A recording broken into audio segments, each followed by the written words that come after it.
കണക്ക് പരീക്ഷ ബുദ്ധിമുട്ടായിരുന്നു. സാധാരണ ചോദിക്കുന്ന ചോദ്യങ്ങളൊന്നും അല്ല വന്നത്. ക്വസ്റ്റ്യൻ പേപ്പർ കണ്ടപ്പോൾ കിളി പോയി. പഠിച്ചതുപോലും എഴുതാൻ പറ്റിയില്ല. ഇങ്ങനെയുള്ള ചോദ്യങ്ങളൊക്കെ എൻട്രൻസ് എക്സാമിന് ചോദിക്കുന്ന ചോദ്യങ്ങളല്ലേ?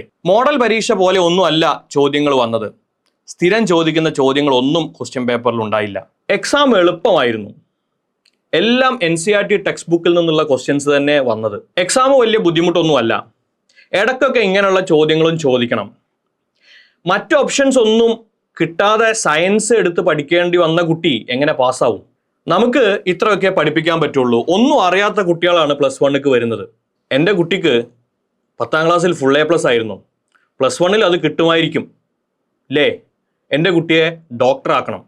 സത്യത്തിൽ എന്താണ് സംഭവിച്ചത്? കുറച്ച് വർഷങ്ങളായി ചോദ്യങ്ങൾ റിപ്പീറ്റ് ചെയ്യുന്ന പരീക്ഷകൾ, അവസാന ദിവസങ്ങളിൽ അതുമാത്രം കാണാപ്പാഠം പഠിക്കുന്ന വിദ്യാർത്ഥി, ഒന്നും അറിയാത്ത വിദ്യാർത്ഥികളെ പ്രീവിയസ് ഇയർ ക്വസ്റ്റ്യൻസ് മാത്രം പരിശീലിപ്പിച്ചു വിടുന്ന യൂട്യൂബ് ചാനലുകളും അധ്യാപകരും, ടെക്സ്റ്റ് ബുക്ക് വാങ്ങേണ്ട നോക്കേണ്ട കാര്യമേ ഇല്ലെന്ന് പറയുന്ന അധ്യാപകർ, പ്രീവിയസ് ഇയർ ക്വസ്റ്റ്യൻസ് മാത്രം പഠിച്ച് ഫുൾ മാർക്ക് വാങ്ങിയ മുൻ വർഷത്തെ പരീക്ഷകൾ, 10ാം ക്ലാസ്സിൽ വാരിക്കോരി കൊടുക്കുന്ന മാർക്കും A+കളും, 9ാം ക്ലാസ് വരെ ഓൾ പാസ് എന്ന സർക്കാർ നയം, ഇതിനെപ്പറ്റി അശ്രദ്ധരായ രക്ഷിതാക്കൾ, ഇതൊക്കെയാണ് സംഭവിച്ചത്.